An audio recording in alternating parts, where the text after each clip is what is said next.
Hello, I'm Daniel, and this is my wife, Kimberly Graham. And we're your money mastery coaches. We work with high earning power couples to guide them to financial harmony in their financial communication. Utilizing the Affluent Synergy Framework, even if you meticulously budget every expense and talk money to your partner. Find out more at theaffluentmarriage.com. We can't wait to help you live in love and walk in wealth.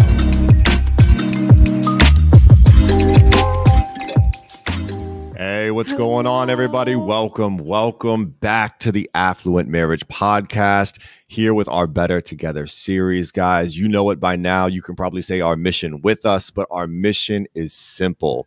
We want you to take control of your finances and strengthen your relationship with your partner by aligning your goals through strategic communication.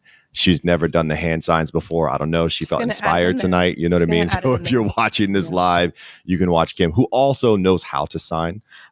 She's very fluent in sign language, but that was not sign language. That's the people that you see online that like get those jobs to be sign, interpreters and then get called out later for being fake interpreters. And don't do that. Don't be that person. Don't be that person. But guys, we found someone that we feel truly embodies that mission. We have a power couple for you guys today. We're going to go ahead and bring them to the stage and invite them on. Introduce them for us, Kimberly. All right, this is Michael and Kirstyn Allen. Hello, all the way from, where are you guys? I want to say Georgia. In Atlanta. I was going to say all the way from Atlanta. I think that's right. Yes, it is right. I'm so excited that you guys are here, that we are going to have this conversation because, listen, we love talking to power couples. We love it. We love talking to power couples and just hearing about your journeys because I think we all just want to be power couples and do really great things with our spouses. What's the point of getting married to your very best friend if you don't want to conquer the world together, even if it's your individual world, right? So why not learn how to be better power couples from other power couples? So tell us who you are and what do you do? All right. So I'm Kirstyn, as we already mentioned, and I have two lives as far as what I do for work. And my primary job is as a product marketing manager. And then my passion or my entrepreneurial venture is as a career pivot coach for women who are looking to get into a corporate space that they're not only paid well, but also passionate about their work. Mm-hmm. So I balance those as well as being a mom to our 3-year-old son, Jackson. Yes. No, I feel that sometimes it's not my kid, it's Kim's kid. And I'm like, listen, right now in this moment, that's your baby. You go take care of that. We have moments. I have that all the time. I mean, sometimes I'm like, that's not my child. That's Kirstyn's kid right there. Oh, man. Yeah, listen. Go ahead, Michael. But I'm Michael. I am a multi-family property manager. So I manage 2 communities here in Atlanta, totaling about 600 units.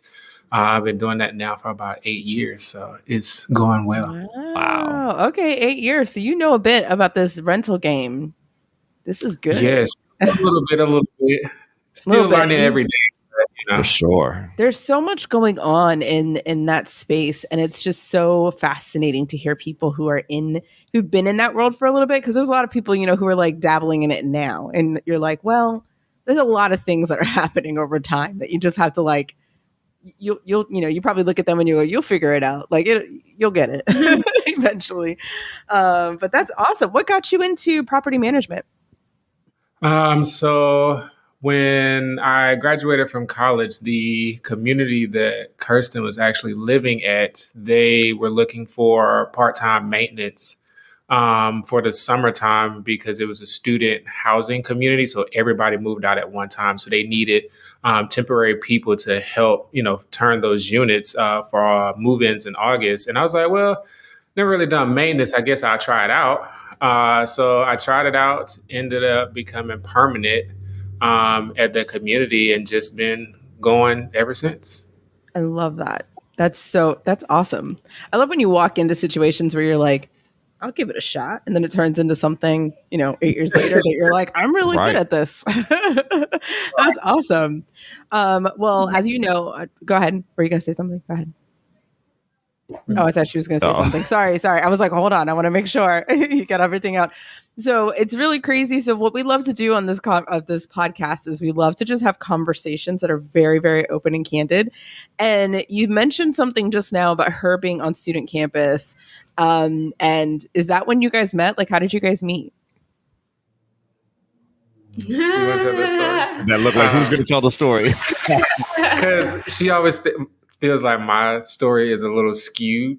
So I let her tell the story so that everybody can kind of get a real idea of how we truly met and not the fictitious story of how we met. I want to hear the fictitious parts, though, after it's done. So I'll let him add in his parts after I tell the general story. So we met, so we both went to North Carolina A&T State University. So shout out to any Aggies that may be listening. We are bleed blue and gold. Okay. But that's where we met. And we met my freshman year, his sophomore year. I was actually in a relationship when we first met. So we lived in the same residence hall, but we didn't have any initial connection in that way because I was in a relationship. So we became friends, and it was really just that until that relationship ended. And then he, was one of the people who were there for me. So I guess the funnier parts of this story is the way that I saw it was like, oh, he's just being a friend. And The way he saw it was he was interested the whole time and just was waiting for this opportunity. He was shooting a shot. The line. But so that's how we met. And from like that breakup that happened, it was like we kept hanging out every day after that. Started finding out that we had the same connections. Like one of our first times hanging out, we spent hours listening to different 90s music, R&B we both loved, and just going back and forth with different songs that we enjoyed. So that connection kind of really sparked, because I don't think either of us had someone who understood that part of what we both enjoyed, like music, arts, things like that. And then from there, we've just been together. So that was in 2013/14. So we're into our 10th year knowing each other and dating. And then we just celebrated our 5-year anniversary this past November.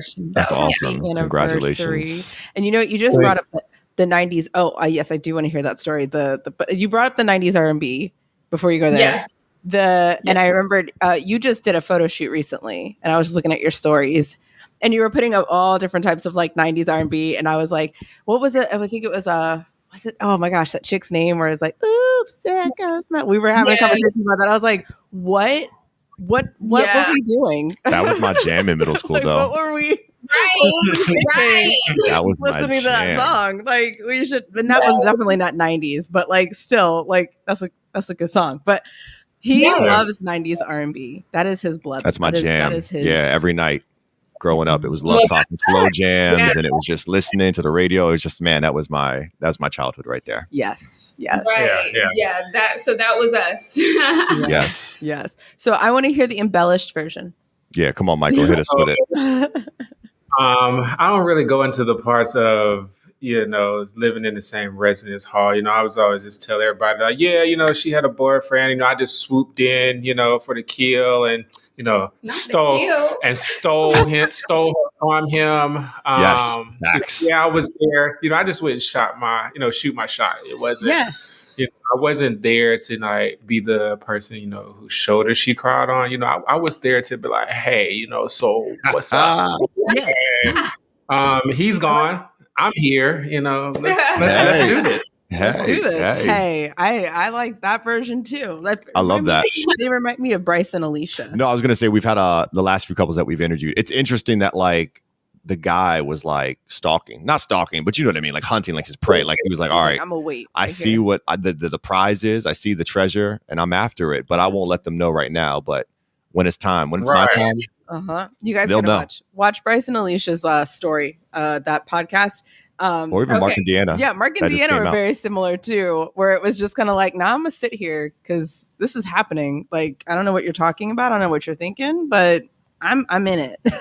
So we we love when a king is able to just like shoot a shot and be like, this is it. You either get with it or I'm just going to be right here.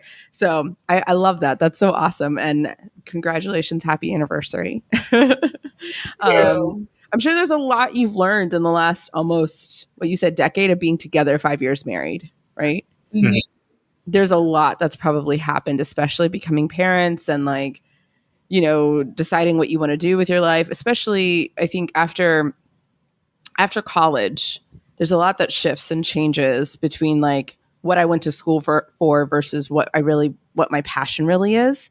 I know we had that experience too, going into education, and we thought that was going to be it. We were going to get our master's, and then we were probably going to be some type of what's it called, administration over schools. Like that's probably what we would do.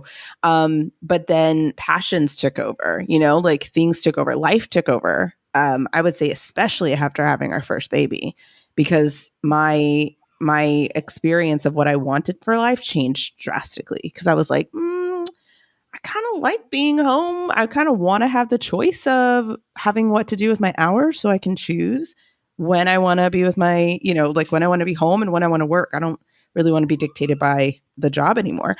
Walk us through that, because I know there's a lot of things like, you know, how you start from school and then you end up with all these different passions. So, Right. Yeah.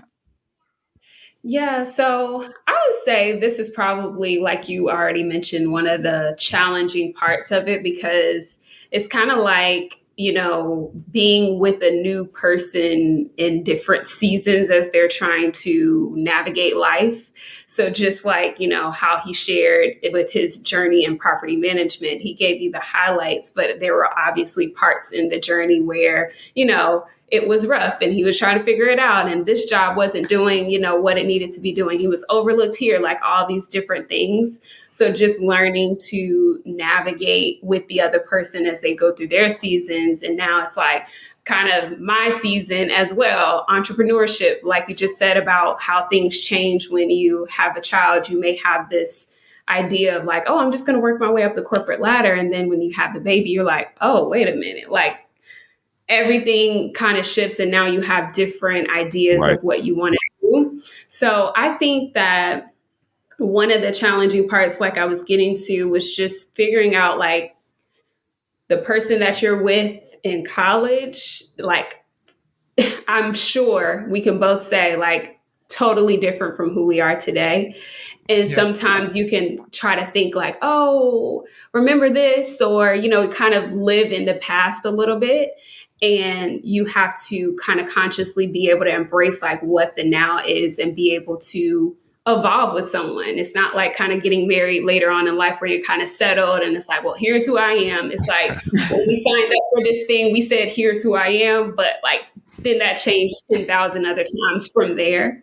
Correct. So just having that space of being able to evolve with one another. I think one of the things that has helped us is that I feel like we always had like this partnership, both having like-minded goals. How we both choose to get there may sometimes change, but we always know that we're working towards this vision of success that we've had since day one. Yeah. So. Did you have anything to say, Mike? You seemed like you had, or Michael. Do you like to be called Mike? Is that okay? That's fine. No, then it's not okay. Michael. It's not okay because my brother's name is Michael, and if you call him Mike, it's like don't do that. Michael, we don't do that here. In certain settings, I'm okay with Mike, but like a lot of my residents in that professional setting, I prefer not to be called that. I want them to call me Michael. Like I want you to actually call me my name. Don't call me nicknames. Because we're not right. We're not really friends. You know, I'm your landlord. Yeah. So like, I'm not really a friend. So I rather in a professional setting, that's, you know, I'm Michael, but like outside of that, you know, like friends and family, I'm fine with being called Michael. Yeah, not a problem. Understood. So Michael, did you have anything? Do you agree with that? Like, do you agree that as you evolve, like there's like a different way that you have to be aware of it? Like, okay, this is an evolution of myself. And when she's evolving, like what type of different like communication has to happen as a result?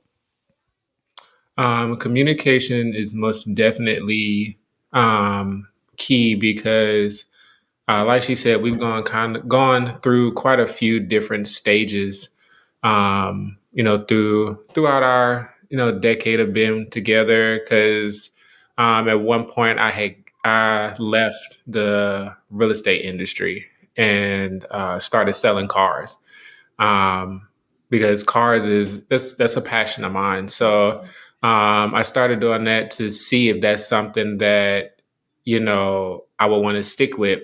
And then after about a year and a half, almost 2 years, it got really rough because we had just gotten married and the hours that I was working was hectic. So it was kind of like, okay, I have to really pivot and see what's going to work to make sure that our relationship moves forward and I'm not hindering it by us not being able to spend time together. Right. So that's how I ended up going back to property management because it was something I ultimately enjoyed doing. It was just at the time, it wasn't beneficial for me to be doing it because I was commuting over an hour to work, so an hour there, hour back. So I eventually got back into property management, kind of worked my way back up, which ended up turning into another passion. And I started my own business where I was doing a lot of installations in everyone's homes. And that had a lot of communication as well because I would leave work and I would be talking to Kirstyn like, hey, I got to come home, pick up my tools, and I have to go do this job. So, I'm going to be gone for a little while. I know I got to do this for Jackson or whatever the case may be. But it was like that communication is key, especially now that we have our son, because it's like, she's here with him all day. So it's like I have to make sure that I'm still, doing my part, by taking care of him. But, sometimes you have other things that come into play and you just kind of most definitely have to communicate, to make sure everything is getting done right. Mm. Yeah, I feel like sometimes we do this as entrepreneurs. Like, it might not have been a sudden thing that you sprung on each other when you guys made these like lifestyle changes or your career changes, but it's definitely something that we've done. Like, I know that I was going to pursue like, going from educator to administrator, and then I sprung it on my wife, and I was like, you know what? I think I want to try physical education, and I jumped into PE. Left field. It came out of nowhere, but I was like, it just looks so nice over there. I just want to try it out. And I eventually did make that change and I made my way into PE, but she did the same thing. She was in the classroom. She had her firstborn and she was like, you know what, babe, I think I want to stay home. And I think I'm just going to sell these clothes with LuLaRoe. So she did that for a little bit.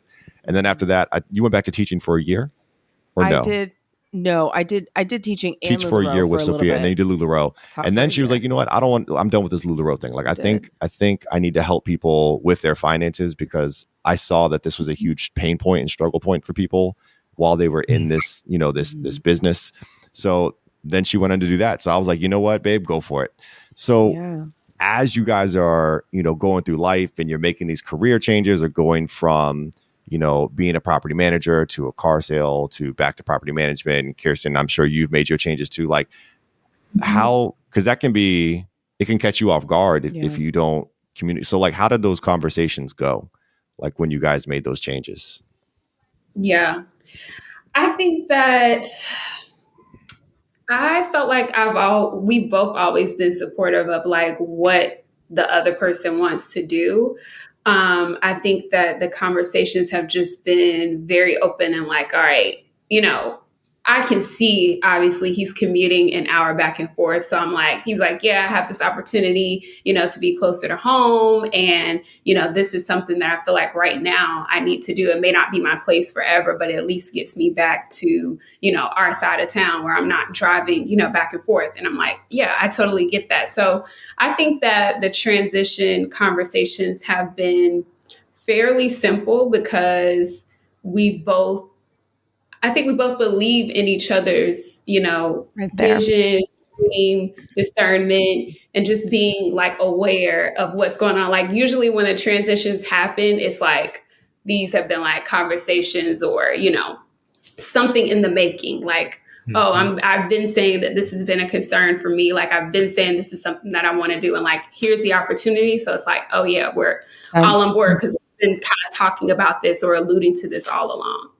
Yeah, that makes a big difference too, right? Having those consistent conversations where you're able to say things like, "Man, I really want this is what I really desire. What would make me even happier is if my, if our lifestyle, if my job, if my whatever looked like this." And not like in a complaining fashion, but also like this would just make things better, right? Because I want to spend more time with you, or I want to be closer to home. I want to have whatever the case may be. And it's that openness of being able to say, I hear you. Like, I hear that that's a pain point for you. So that when you hear your spouse saying there's this opportunity coming, there are so many times that, that we have experienced other, couples, when we're hearing them talk and they're saying, I have this idea, and they're like, oh, again, and you're like, well, no, like you need to support like that they want to make a shift when they see an opportunity and they're like, this is it. The communication that you have with your spouse is so important to be able to say, I know this has been something you've been thinking and dreaming of, and I support you, Right. Obviously there are boundaries to this, right? Like if you're bouncing from job to job every month, we got a different problem going on there. But I think we can all as adults recognize when we're like, no, I get it. I see you. I hear you. And I really want you to take advantage of this opportunity. That would obviously make sense and we can make things work. And yeah, like that's really good that you have that open communication. That's really so important. So you're saying if I would have been more consistent in telling you that I wanted to switch into PE, that would have went better for me? I wasn't mad that you decided to switch I was just into PE. checking. I was just checking because I feel like, here's the thing. I feel like that was directed towards me, even though we're talking to, absolutely not. Michael and Kirstyn right here. But here's the thing though. When I decided to stop like teaching and go into entrepreneurship, and what we did, I'll just give this here just to give a very big, like, this is how we did it. We kind of had this conversation because for us, we know our numbers very well. That was really important to us, that if anything ever happened business wise, we wanted to know exactly how much we needed to bring in. So I think it was like somewhat like $400 to $1,200 that I needed to bring in for my business for things to stay like bare minimum. We got things done. That was important for me to know, because it gave me permission to go after a goal and go after a dream of like, let me just see what it looks like to go into business. If we didn't have that number, I wouldn't have even brought it up, because it would have been like, nah, I'm not even going to try like that. I am going to sit right here. But because we had that open communication around that, and he was like, I trust you. I you've already done it for a little while anyway. Let's just try it for a year and see what happens. So that was easy for me to take that jump and to do that, because he trusted me so much in those like evolutions, so to speak. When he came to me and said, so I'm thinking of going into PE. And I was like, what caught me off guard is that we'd already gone to master's. Like we've already been in our master's degree for maybe like 2.5 years. We just got our master's. He was talking about getting an administrator certification and going into like assistant principal. Like that's what he was going to do. And I was like, oh, okay, cool. Like that makes sense. That's what I was going to do too. Great. And then he just goes, I think I want to go to PE. And I was like, what? Like that does not, what? That's like over here. What are you doing? Like, okay, why? And he was just like, I don't know. I just want to take a little bit of a break, and I want to see what's happening over here. And I'll just go back to the classroom afterwards. And I was like, okay. So he had to go get certifications and all that stuff. Luckily, it was right before the pandemic. And he was like, I'm never leaving. This is where we're staying right here. But all that to say, because he trusted me so much in my transition and trusted me so much as I was growing as an entrepreneur, it was easy for me to be like, babe, even if it's a part-time PE position, we can make this work, because you made it work for me and we worked really hard for that. I can totally do that for you too. So it's like that balance, and that I don't know. I think it's just that teamwork ethic. That's really what it is. You're being a team for your other person to go after whatever goals they have to achieve. So something that we were saying was like that, having that number, right? Knowing what that number was really helped you with your like security and going after that business venture. So when Michael and Kirstyn, when you guys are Kirstyn, what did I say? Kirstyn. Did I say Kirstyn? I apologize. No, me and Greg were talking about this the other day, because I was telling him that Kirstyn. Yeah. Yeah, my bad. Well, we were both like, nope. We were both like correcting ourselves. Kirstyn. Yes. So when you guys are navigating like, these changes in your life and going from, different positions or different jobs, different careers, like, how do you guys come together financially to how do you incorporate the finances into that conversation? Mhm.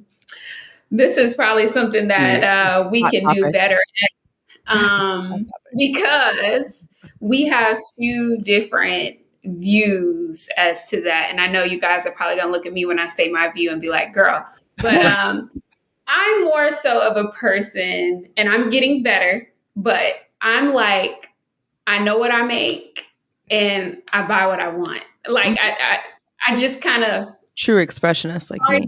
like, That's whatever it is, it's like I'm not going beyond my means. I have I have it in my head, but I'm not the person like with the numbers or in the grocery store, like looking at my account or every time something comes out, subtracting out. I'm describing the person that he is because I'm like the opposite. I'm just like, oh, $50, yeah, like, Get but it. yeah. Man, we might be the same couple. That's me. It's crazy because she says that it is like every month. Like I'm the one that does all the finances, so I'm the one that pays the bills every month. So she doesn't see, that back end stuff that's going on. So so for me, it's like, okay, every paychecks we get, or it's like, okay, I gotta pay. This is gonna be paid here. This is paid here. This is paid here. But she doesn't really see that, so she just goes and she's swiping. I'm like, hold on now, like, Hold up. we got a few payments that need to come out before you start Like, just I'll be fine. start It'll be swiping. fine. But the financial part was most definitely a important conversation as we transitioned into those different roles, because we knew the type of lifestyle that we wanted, that we lived. So, it was like, couldn't be hey, this position makes more sense for me, but it's a pay cut. It can't be something like that. It had to be like, this position is for me. It's going to bring more money into the house, and a more, just an overall more positive look, right? Mm-hmm. So that was a big conversation for us. When she started her job at Cisco, it was like, hey, yeah, you're leaving, this current company. Like, what is, financially, what is that looking like for us to move forward? Are we going to still be able to live the lifestyle that we live, especially with the addition of our son?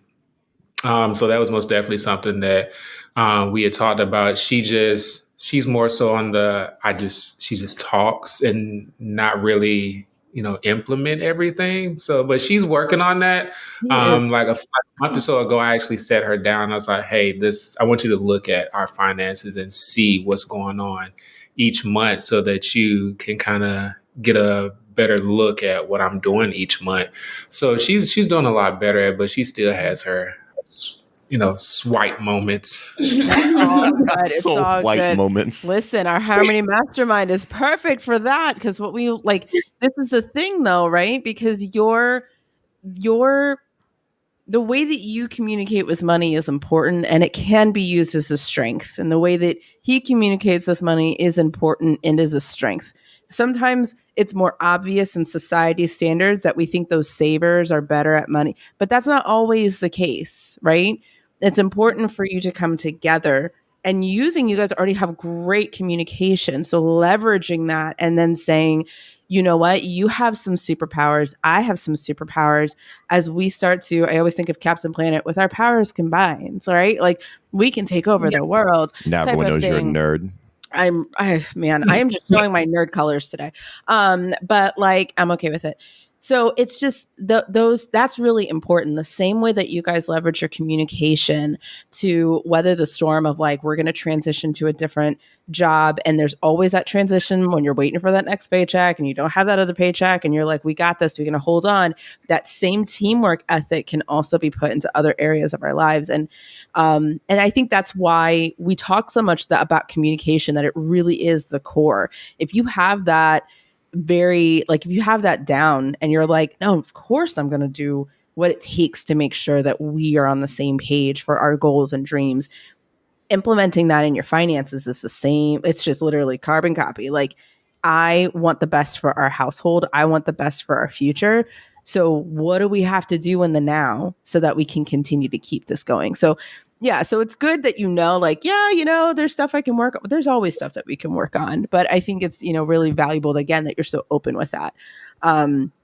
Shoot, I had something that I was going to say in reference to it'll come back. Go ahead and ask them the other question. No, so I was just going to say, like, I just remember to view, Kirstyn and Michael, that those are your superpowers, right? Like, for me, like, I'm just like Michael, and to my detriment, like, if it weren't for you, like, I would never leave this house. Like, I would live in this box. Like, this would be my life.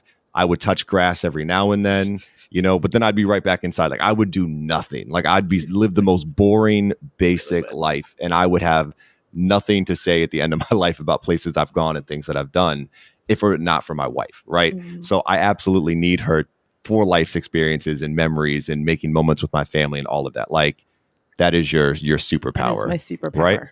Right? But at the same time, like, it can be like a weakness where you might not always, like, if I'm the one crafting the grocery budget and I'm saying, all right, this is how much we can spend every 2 weeks, and you're the one who does the grocery shopping, if we're not communicating, right, and you're just going to buy whatever, and you're gonna be like, yeah, the girls want Oreos this week and they want this week and they want that, they're like, I'm just going to buy it. I want a steak dinner tonight, like, let's do that. And then you come home and you're like, babe, look at all the things that I got, and I'm like, that's awesome, let me see the receipt. And then my eyes get big and I'm like, what just happened? Like, that you went into not only this week's grocery budget, but also like the additional, like the next bi-weekly grocery budget. So it's important, to have that communication for sure. Yeah, we had to lay off of Instacart because Instacart would get Kirstyn every month, and we'd be like looking at the grocery bill, and we'd be like, dude, I think yesterday Sunday when she ordered groceries, it was still $100, and there was like no meats on that grocery list. It was like, dude, what did you get? Like, there's like no chicken or nothing on that grocery list. Like, what was $100? So it's blame the food expenses, a little bit. Right. No, can I hang on that? No, but seriously, I do agree with you. Like, it is about doing what's best for the collective and thinking about like the goals that we're trying to reach, and, kind of just not thinking of, oh, well, I want it, so I'm going to get it, but kind of just thinking, all right, let me be more discerning because we have these things in place that we want to do. So me saying no to things now helps us get to our greater goals. So I have taken more of an understanding of that. And then going into, we're coming up on a new year and everything. So I definitely want to get more involved. I don't necessarily, again, need to be like the person subtracting everything and doing all that. That's why I don't do it. That's not your superpower. You got to know your role. Right. It's not that I can't or, can't figure it out. I just don't want to. Even like, before we got married, when we were kind of like splitting our bills, I was like, I'll pay the rent because that's just one thing. I don't want to log into water and like have no desire to do all that. Like, I'll just pay the mortgage because that's just one thing. Like, cool, or the rent or whatever. That's just one thing. So I just I'm not a numbers person. I'm the creative. I'm the experiences. I'm the person who's like, how can we get more money? And he's probably like the person of like, how can we keep the money that we're bringing in? Yes. Listen, I need them to take the quiz because I feel like they're exactly. Oh, I already know. Exactly us. Kirstyn's an expressionist and Michael's a preservationist. 100%. You guys have to take. So we have a money archetype quiz, and this quiz is basically your characteristic, like how you communicate with your finances, how you communicate with money. Your and the values, way your that beliefs, you your talk priorities. is exactly what I say. And this is so funny because it doesn't make sense that I would be someone to work with money. I hate math. Like with every fiber of my being, I hated teaching it. I hated like doing it. I don't like math. If I don't have to deal with numbers, I'd rather not. But for whatever reason, the Lord bestowed upon me this gift of working with clients and working with people who also don't like numbers, right? And helping them be able to say, listen, I got you. I understand how you're feeling. I want to go get a mani-pedi every week too. I do. But just like you said, like your no's for today are your yeses for your future. And trust me, they feel so much better.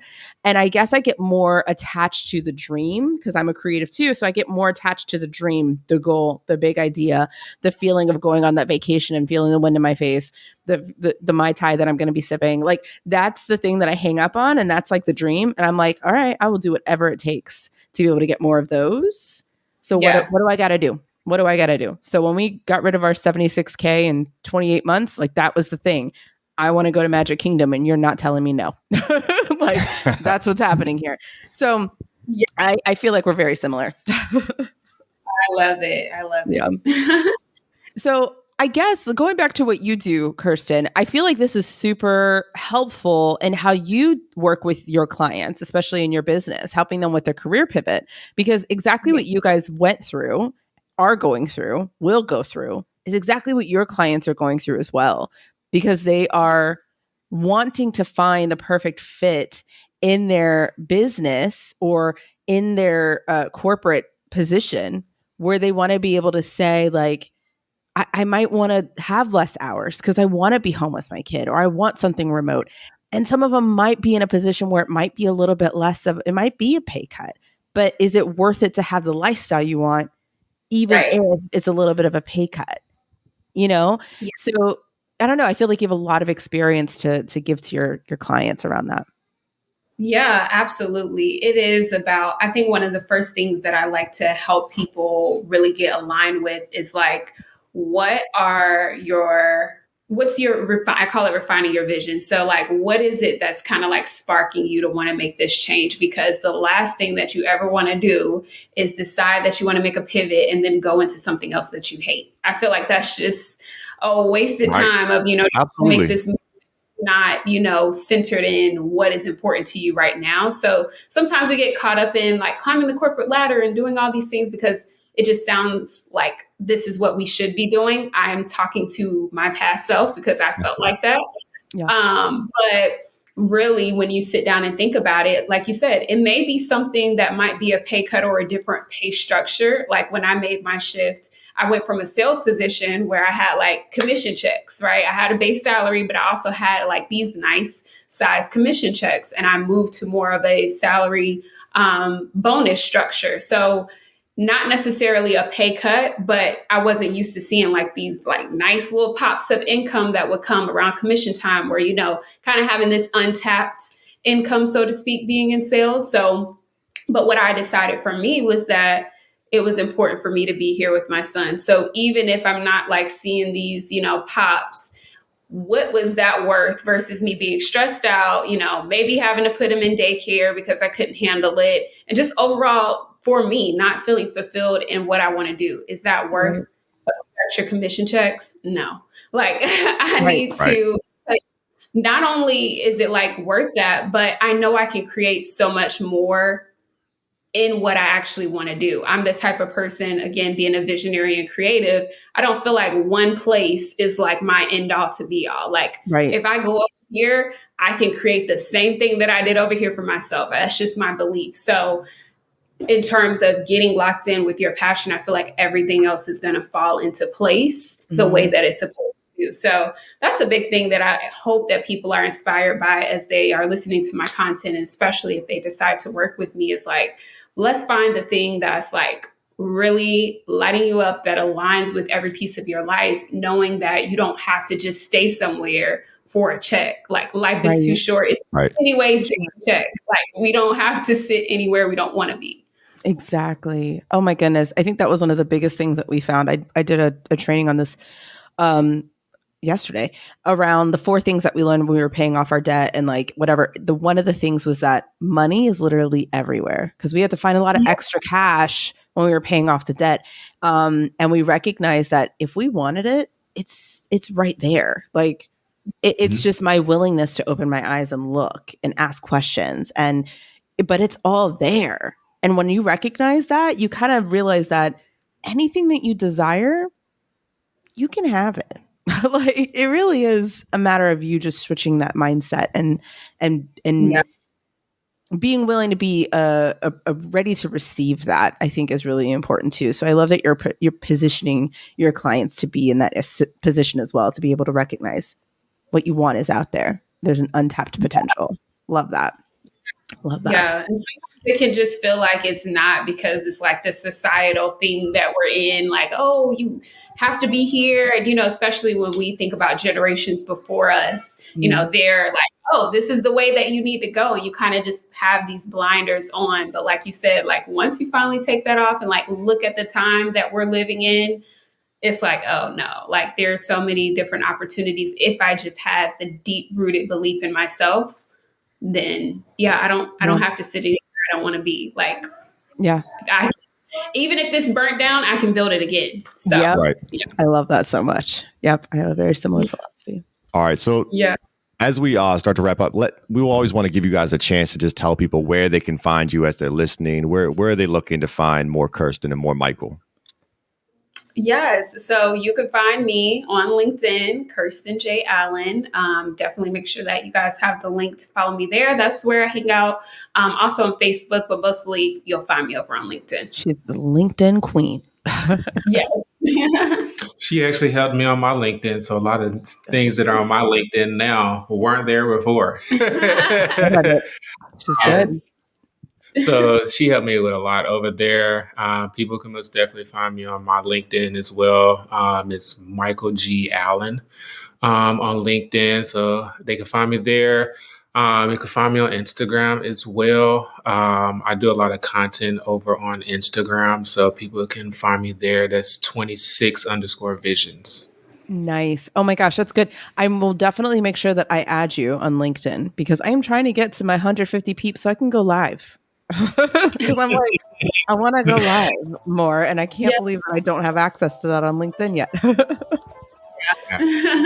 That's good. Absolutely. And well, that's awesome. I'm so glad you guys were able to come on and hang out with us today, because let me tell you, like, this is so important. I love hearing about all of the different transitions and pivots you guys had to make in your journey. And that's going to be so helpful to other power couples out there who are like in a similar fashion, trying to figure out what it is, where they fit, and trying to, maybe jump to different passions as they're figuring out what they really, really desire for their life. And anyway, I'm just so happy that you guys were able to come on today. Why don't you close us out? 'Cause I know you have your phrase. Oh, absolutely, guys. We just want you guys to go live in love and walk in wealth. Take care, guys. Bye. Thank you. Yeah, no worries.